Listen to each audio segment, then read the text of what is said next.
ওয়াজে উঠার পরে শুরু হয়েছে বোগা তাফসিরে ইন্ডিয়া, তাফসিরে পাকিস্তান, মানে একদম পুরা মাঠটারে বানাইলেছি কি জানেননি, প্রতিহিংসার মাঠ বানাইলেছি।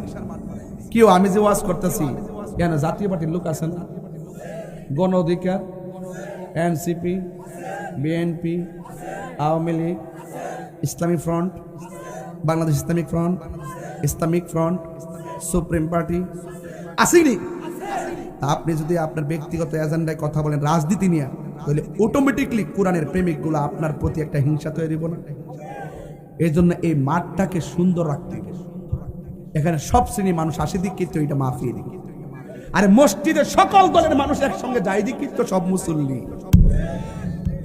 এই দুইটা জায়গা ক্লিয়ার রাখবেন। আপনি যদি রাজনীতি করতে চান ওই আর একটা মাঠ সাজাবেন। আলেমদেরকে বলছি, আর এমনি সমাজের প্রতিনিধি যারা, তারা স্টেজে এসে আপনার কাছে দোয়া চাইতে পারে, এটা দোয়া চাইতে পারে। তিনি সমাজে যেহেতু দায়িত্ব নিবেন, কাজ করবেন, আপনাদেরকে নিযুক্ত করবেন, কথা বলেন ঠিক কিনা?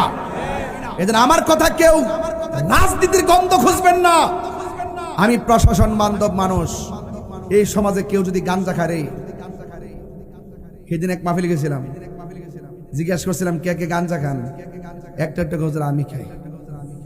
আমি গেলাম এদিকে, হুজুর আমি আজকে তওবা করলাম আর খাইতাম না। আপনার সমাজে কেউ যদি খায় গোপনে, আমার পুলিশ ভাই কো ওই হারন না একটু দেখি না আছে কইও দাঁড়ান না একটু সবাই, এই যে আমার প্রশাসন বসা আছে এখানে, আসসালামু আলাইকুম, আছে কিনা?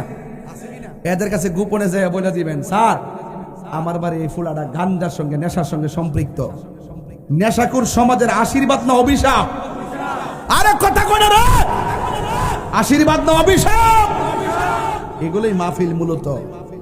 কবরে যাইলে সব শেষ হয়ে যাবে। স্যার বসেন। এজন্য আওয়াজ করে গন, আমরা সঠিকভাবে আল্লাহর ইবাদত কইরা, নবীর মহব্বত কইরা কবরে যাইতে চাই কি চাই না? আর বড় করে চাই কি চাই না? আমার সাথে সবাই বলতে পারবেন নি? গজল বলতে পারেন আপনারা? এলাকাত কি শান চলে নাকি? আরে কি কয় চলে নাকি? একটা গাইব না, আজকে 3টা গাইব। কারা কারা শুনবেন না হাত তোলেন। 7-8টা তুলছে দেখা যায়, এরা জোশের উপর তুলে লাইছে আর কি। সবাই আমার সাথে পড়েন, তুমি জীবন তুমি মরণ, আধার ঘরে তুমি আপন, তুমি জীবন তুমি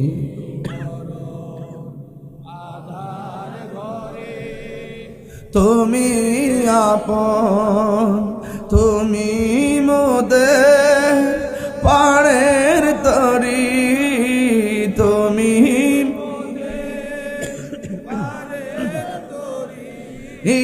তুমি নিদানে কোরআনে ওয়ালা ইয়া রাসূলুল্লাহ